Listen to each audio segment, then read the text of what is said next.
주기도문 강의 마지막이라 처음 시작할 때 말씀 나눌 때 주기도문 하나 드렸었는데 옛날 버전을 드렸었죠. 말씀을 마태복음 6장을 계속 읽고 하다 보니까 이제 마태복음 6장의 주기도문이 입에 익어버리지 않으셨어요? 그래서 오늘부터는 이제 공식적으로 주기도문을 마태복음 6장의 새 버전으로 하려고 합니다. 하려고 하니까 주시옵고 마시옵고 구하시옵고 이게 입에 잘 안 붙어요. 하시다 보면 또 기도 안에 은혜 안에 거하게 하실 거라 믿습니다.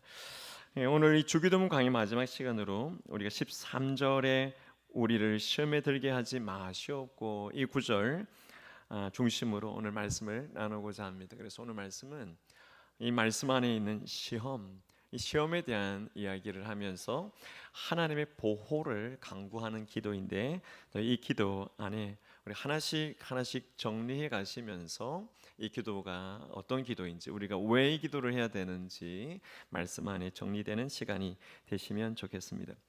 오늘 저는 한 5가지를 이야기하려고 합니다. 첫 번째는 이 기도가 왜 필요한가 하는 것입니다. 이 기도가 필요한 이유는 1번 보여주세요. 보호를 위한 기도의 필요가 있습니다.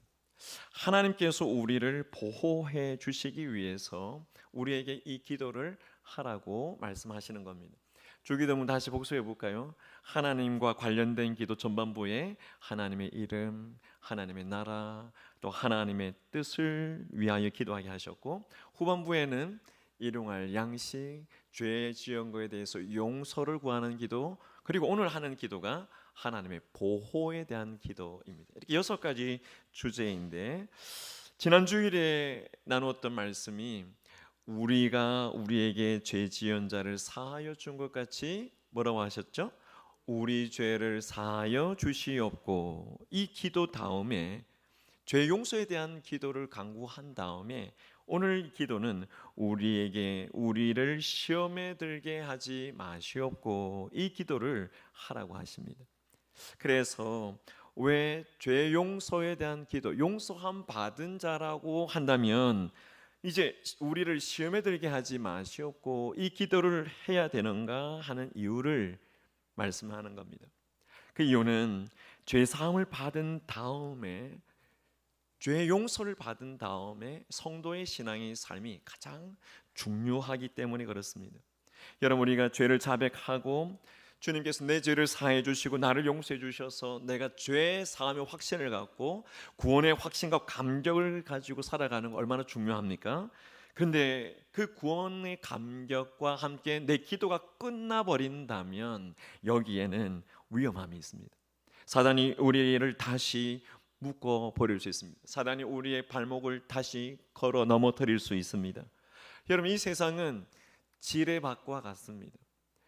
지뢰밭과 같아서 하나님의 자녀들이 자칫 잘못 발을 내디디면 마귀가 묻어 놓은 그 지뢰를 밟게 되고 그 지뢰를 밟아버리면 우리 인생은 폭발해버리는 것이죠.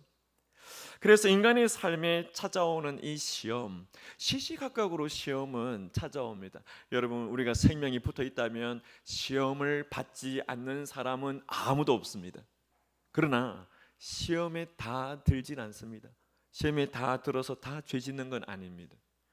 다 시험을 받지만 시험 받았을 때 오늘 이 기도가 있으면 우리가 어제 지은 죄 때문에 오늘도 그 죄에 파묻히는 일이 없을 거라는 것입니다. 그래서 예수님께서도 사역하실 때 보면 이렇게 구원받았느냐, 죄 용서함을 받았느냐 그러면 하고 다져가시는 예수님의 권면이 많습니다. 여러분 요한복음 8장에 보면 간음하다가 현장에 잡힌 여자에게 예수님께서 죄 용서함을 선언하시고 난 뒤에 하시는 말씀이 뭐라고 하신 줄 아세요? 다시는 죄를 범하지 마라 이렇게 말씀합니다. 여러분 병고침을 받은 사람이 다시 병들지 않게 되기 위해서 그렇게 준비하고 기대하는 것처럼 죄 사함을 받은 사람이 다시는 죄를 범하지 않겠다라고 하는 이 마음을 갖는 것이 중요하다는 것입니다.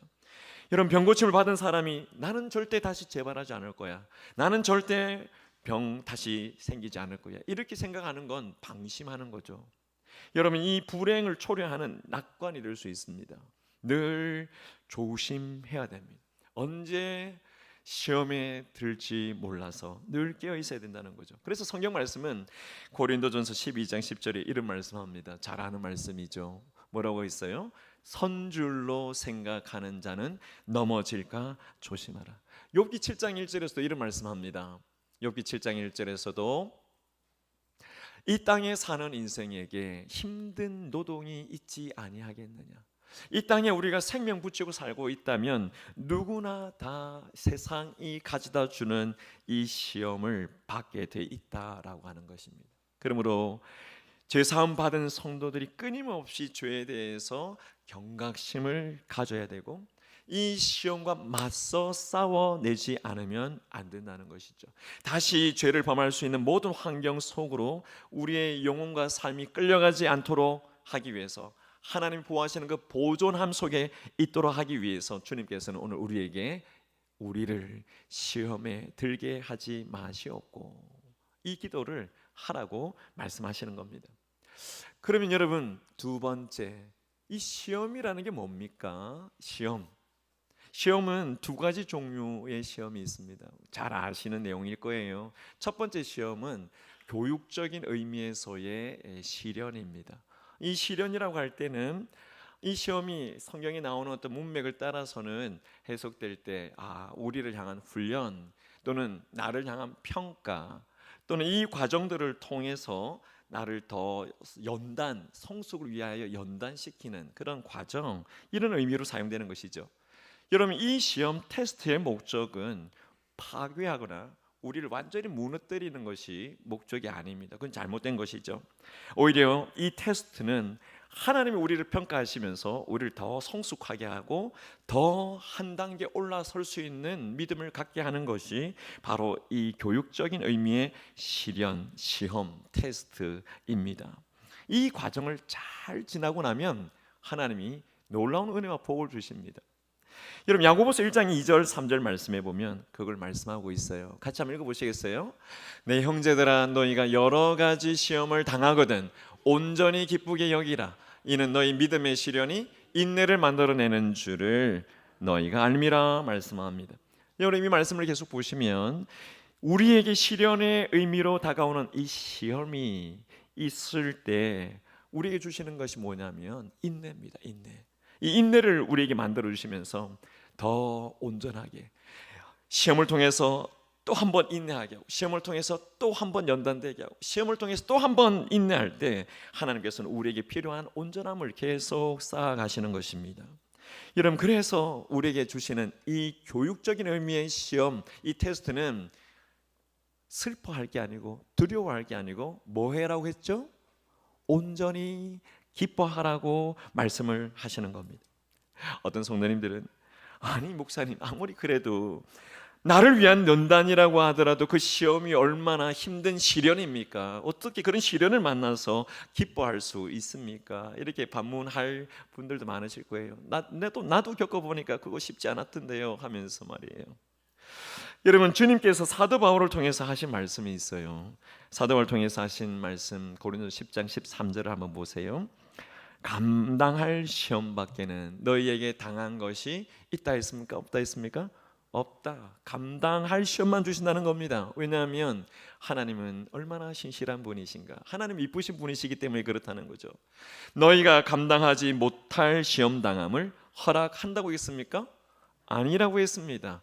우리가 감당할 만큼의 시험만 주신다고 했습니다. 그 다음 뒤에 구절은 안 나와 있는데, 뒤에 구절은 그 시험 당할 점에 당하기 힘들다 싶으면 피할 길도 주시는 분이 우리 하나님이시라는 걸 믿으실 수 있기를 축복합니다.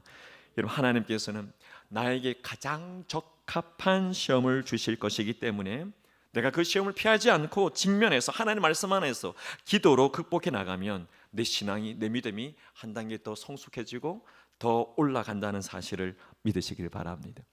여러분, 성경의 이 내용, 이 교육적인 시련에 대해서 좋은 샘플이 바로 아브라함입니다. 아브라함의 생애에 큰 시험이 있었지 않습니까? 자신에게 주신 독자 이삭을 바치라고 하는 시험이었습니다. 여러분, 이 아브라함이 여러 시험을 거치고 난 다음에 이제 가장 어려운 시험, 이 시험 감당할 수 있겠다고 생각되었을 아브라함이 어느 정도 성숙해진 그때 하나님께서 독자 이삭을 바치라고 하는 시험을 주셨습니다. 만약에 아브라함이 갈대아 우르를 떠나오자마자 만약에 이 시험을 주었다면 아마 아브라함은 감당하지 못했을 겁니다. 그런데 하나님께서는 시험을 거치면서 아브라함이 이제는 독자라도 바칠 수 있는 믿음쯤 되었겠다 싶을 때 하나님께서 독자를 바치라고 하는 이 어려운 시험을 허락하셨던 것이죠. 그리고 아브라함은 그 시험을 믿음으로 잘 감당했습니다. 여러분, 우리가 창세기를 통해서 아브라함의 생애를 들여다보면 아브라함이 한 가지씩 시험을 거치고 나면 자신의 인격이 다듬어지고 그 인격이 더 빛을 발하게 되고 하나님 앞에 더 영광스럽게 성숙해져 가는 그 과정을 볼 수 있습니다. 여러분, 우리가 시험을 하나님께 받고 있다고 하면, 하나님께 우리가 평가를 받고 있다고 하면 우리의 믿음의 성숙을 위한 것임을 믿고 확신하시기를 축복합니다. 오늘 시험은 한 가지가 더 있습니다. 두 번째 시험은 파괴적인 시험입니다. 파괴적인 유혹이 시험으로 다가오는 것이 있습니다. 영어로 temptation이라고 표현을 하죠. 이 시험은 마주하고 있으면 안 되는 시험입니다. 피해야 되는 시험입니다. 왜냐하면 이 시험은 마귀로부터 오는 것이기 때문에 파괴적인 유혹에 넘어가면 파괴되는, 우리 인생이 파괴되는 그런 시험이라는 겁니다. 이 시험은 죄를 짓도록 우리의 마음과 정신을 쏙 빼놓습니다. 그리고 난 다음에 뭔가가 이끌려서 가게 되는데 그 이끌리는 힘의 상태에 끌려가고 있는 그런 상태를 이야기할 때 이 시험, 파괴적인 유혹이라고 말합니다. 여러분, F.B. 마이어 목사님이 시험의 주체가 누군가를 잘 구분할 수 있는 한 문장을 주셨는데, 하나님은 우리를 오르게 하기 위해서 시험하지만, 우리를 성숙하게 하는 시험이지만, 사단은 우리를 내려가기 위해서 시험한다는 사실입니다. 여러분, 우리를 파괴해서 무너뜨리고자 하는 시험은 누가 주는 겁니까? 마귀가 우리에게 주는 것입니다. 하나님은 우리에게 그런 시험을 주시지 않습니다. 우리가 마귀의 시험 앞에 있을 때 이것은 나를 파괴하고 나를 무너뜨리려고 하는 시험이구나, 그 세상의 것으로 내게 다가왔을 때 내가 이거 감당해 볼 수 있겠다 하고 그냥 맞서 있으면 그건 만용입니다. 이 시험은 피해야 되는 시험입니다.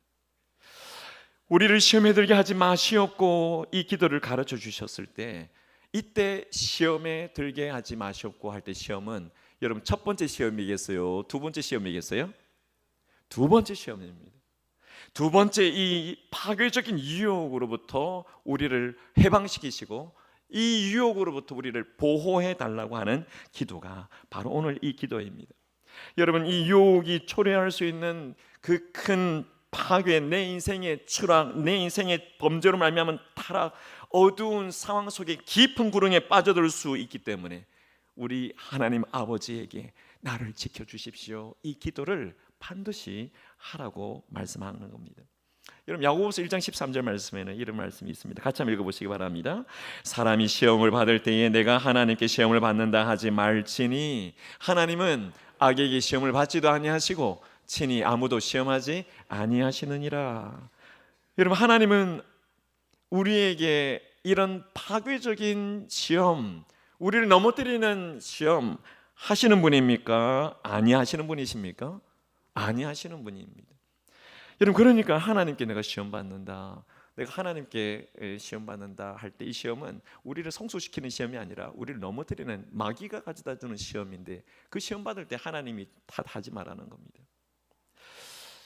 파괴적인 시험은 우리를 멸망시키기 위해서 마귀로부터 온다는 사실을 우리 꼭 기억하시기 바랍니다. 자, 그럼 세 번째 그러면 여러분, 이 파괴적인 시험의 원인이 어디 있는가 하는 겁니다. 오늘 우리가 묵상하는 이 13절, 주기도문의 13절 A 상반절에 해당되는 우리를 시험에 들게 하지 마시옵고 다만 악에서 구하시옵소서. 그럼 이 두 문장은 뗄 수 없는 문장입니다. 왜냐하면 우리를 시험에 들게 하지 마시옵고 하는 이 부분의 원인이 여기 다만 악에서 구하시옵소서, 여기 원인이 있습니다.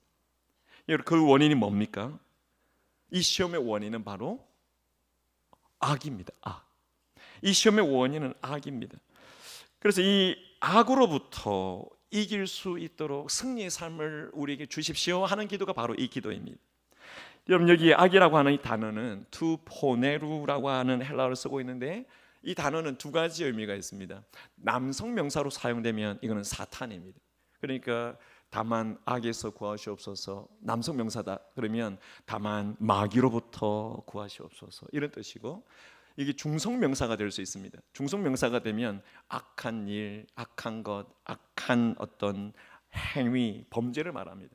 그러면 다만 범죄로부터 나를 구하시옵소서, 이런 의미가 되는 것이죠. 존 칼빈은 어느 것으로 해석해도 상관없다고 이야기를 합니다. 악이든 악한 범죄든 사단이든 따지고 보면 마찬가지죠. 악은 마귀의 행위이고 마귀는 이 악의 근본이기 때문에 우리가 악한 자에게서 구원받지 않고는 이 악에서 구원될 수 없기 때문에 다만 악에서 구하시옵소서 하면 마귀로부터, 악한 범죄로부터 구해달라는 겁니다.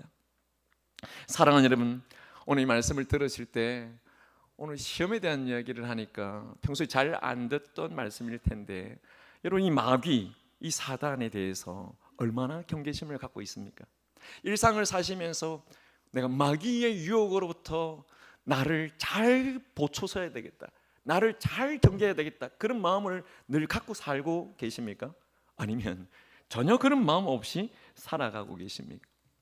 여러분, 제가 사탄, 마귀, 그러니까 다른 존재로 아시는 건 아니시죠? 네, 같은 존재, 다른 이름이죠. 성경에는 하나님과 대면하거나 관계되어 있을 때는 사단이라고 표현하고 있고요, 사람과 관계되거나 대면할 때는 마귀라고 표현하고 있습니다. 같은 존재입니다. C.S. 루이스는 이런 말을 했습니다. 같이 한번 읽어보십시오. 사람들이 마귀의 시험에 농락당하는 중요한 이유는 마귀를 과소평가하거나 과대평가하기 때문이다 말했습니다. 여러분, 마귀를 그런 영은 존재하지 않아, 악한 영은 존재하지 않아, 이렇게 생각하면 마귀는 오호라, 이 사람의 영혼 깊숙이 들어가서 모든 걸 다 헤집어 놓아도 마귀가 그런 줄 모르고 있기 때문에 그 사람의 영혼을 계속 공격당하는 것입니다. 반대로 마귀에 대해서 과대망상적인 상상을 하고 너무 두려워하고 너무 혐오하는 그런 증세를 갖고 있는 분이 계시다고 한다면 역시 이분 역시 마귀의 덫에 쉽게 걸려 넘어질 수 있습니다. 여러분, 우리의 영혼 깊은 곳까지, 내 생각과 사고와 내 행동이 저 밑바탕의 깊은 곳까지 파고 들어와서 공격하는, 우리를 파괴시키려고 하는 마귀의 역사가 분명히 존재한다는 사실을 우리가 꼭 믿고 확신하실 수 있기를 바랍니다.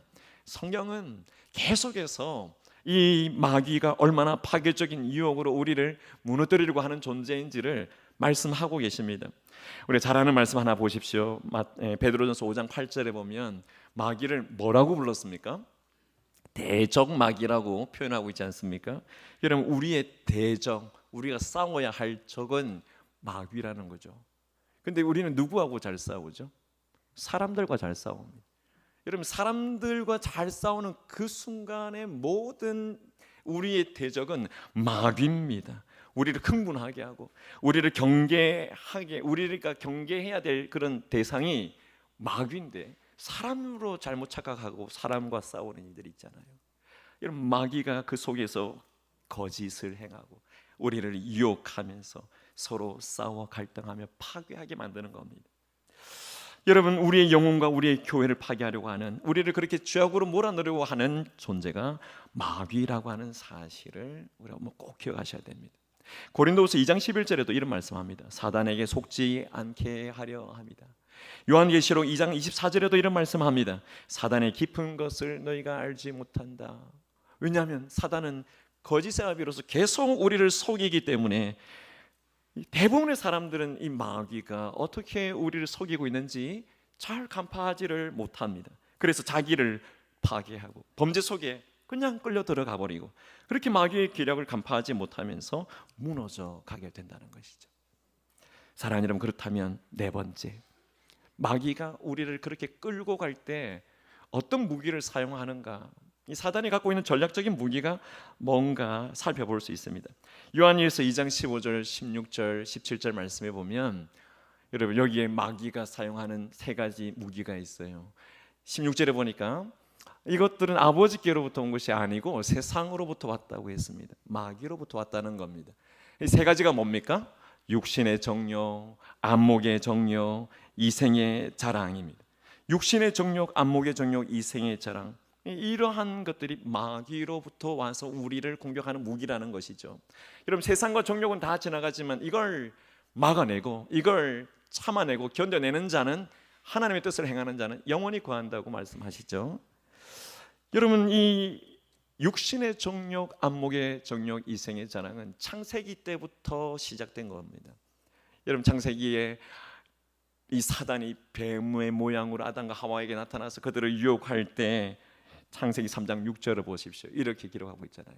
여자가 그 나무를 본즉 먹음직도 하고, 이 육신의 정욕입니다. 인간의 본성의 욕망을 말하는 거죠. 또 보암직도 하고, 그 욕망이 눈으로 들어오는 걸 말하는 겁니다. 그리고 지혜롭게 할 만큼 탐스럽기도 한 나무인지라. 이때 이 탐스럽기도 하면서 뭔가 대단한 것이겠지 생각하게 만드는 허탄한 자랑, 교만과 위선을 이생의 자랑이라고 말하는 겁니다.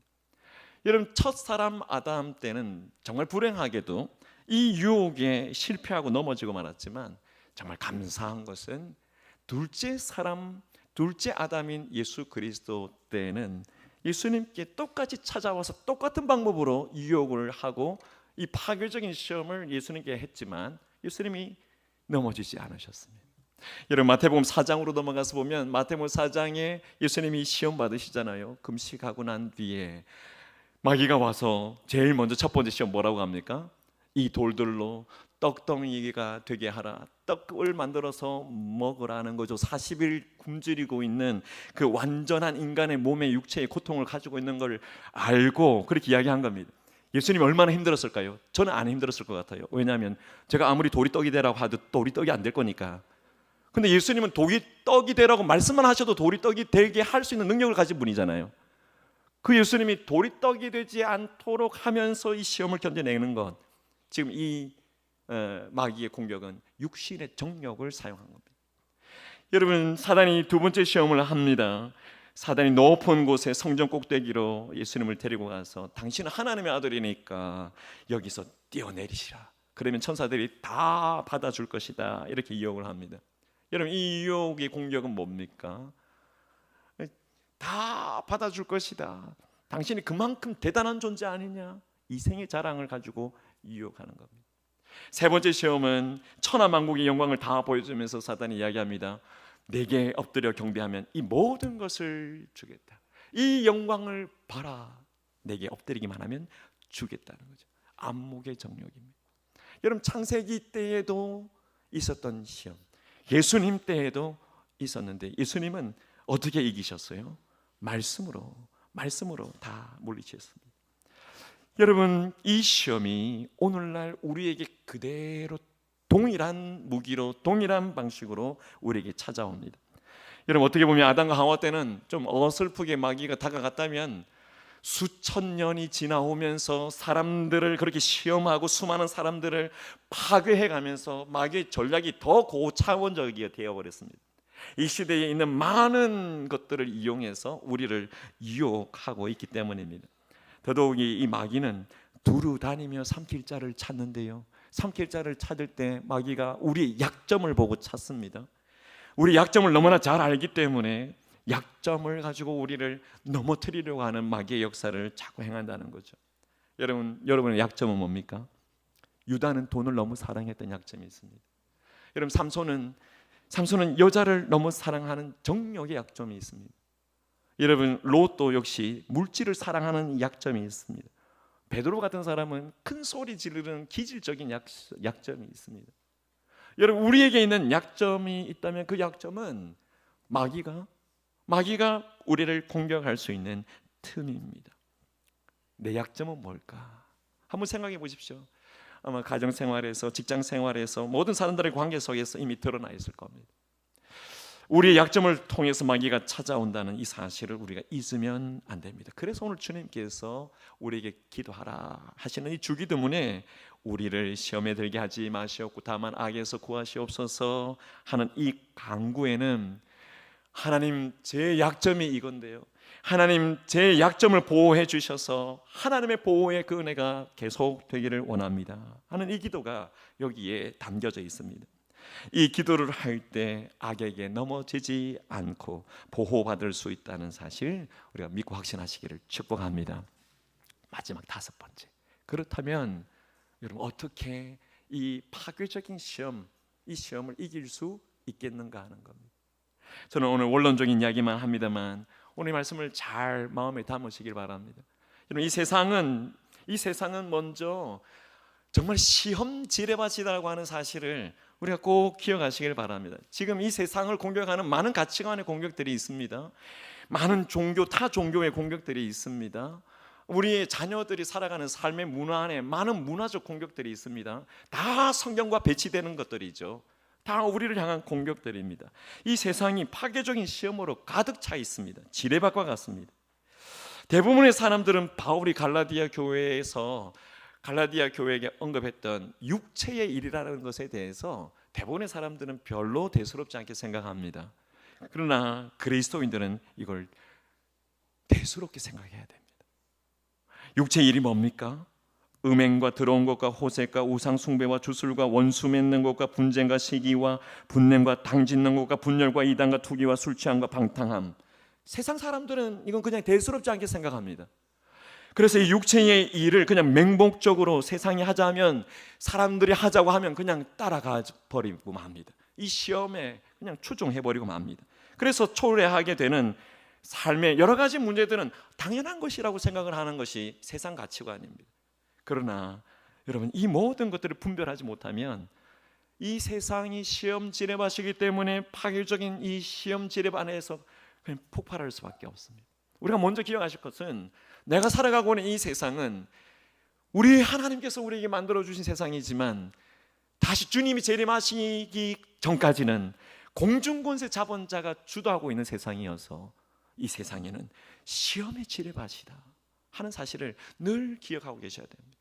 두 번째 우리가 기억하셔야 될 것은, 이 파괴적인 시험의 지뢰밭이기 때문에 이 시험이 얼마나 무서운 것인가 하는 두려운 마음을, 그 경계심을 갖고 있어야 됩니다.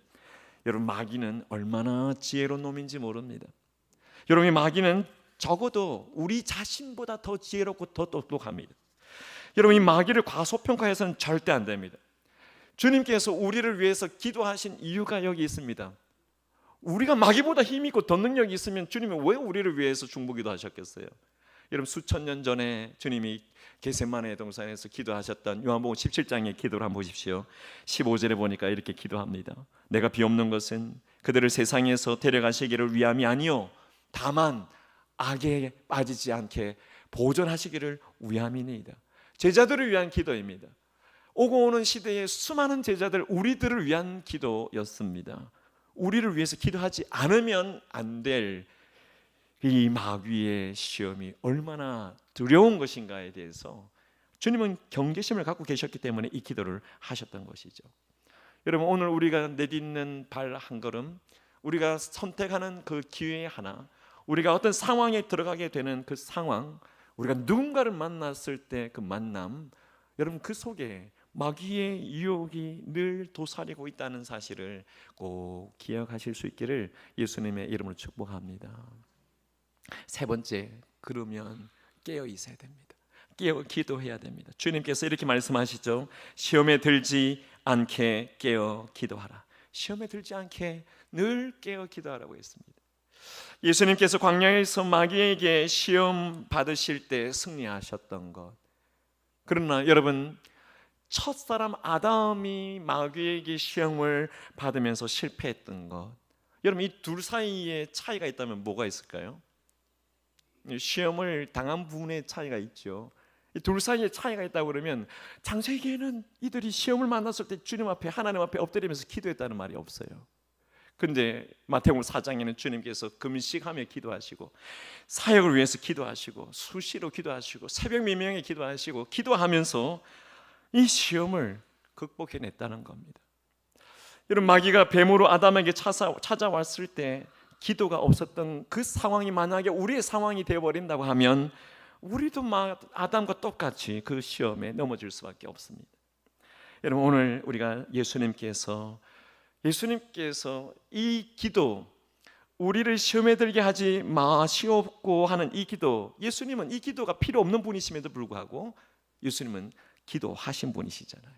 그렇다고 하면 하나님의 아들이신 예수님이 이 상황에서 기도하셨다고 하면 정말 연약하고 무능하고 부족하고 아무것도 아닌 우리가 얼마나 많은 시험 앞에서도 기도하지 않고 있을 수 있겠습니까? 당연히 기도해야 되는 거죠. 마지막 네 번째, 여러분 정말 중요한 겁니다. 여러분 이 세상을 살아가면서 너무 자만하지 마십시오. 자기를 의지하지 말라는 말입니다.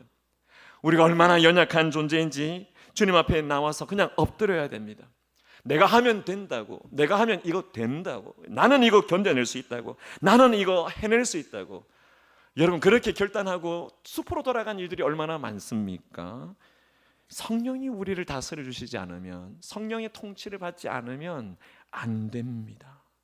예수님께서도 광야에 시험 받으러 가실 때 성령의 인도하심을 받고 가셨습니다. 시험을 받고 난 다음에 광야에서 다시 나오실 때도 성령의 인도하심을 따라 나오셨습니다. 예수님은 그의 사역을 해 나가심에도 늘 성령과 함께 사역하셨습니다. 그렇게 하신 이유가 뭡니까? 우리에게도 성령과 동행하라고 말씀하신 것이죠. 오늘 이 예배에 나오신 사랑하는 성도 여러분, 우리에게 시험은 반드시 있습니다. 세 종류가 있어요. 시험은 반드시 있습니다. 모든 분들이 다 시험 받습니다. 이 파괴적인 유혹하는 시험을 다 받습니다.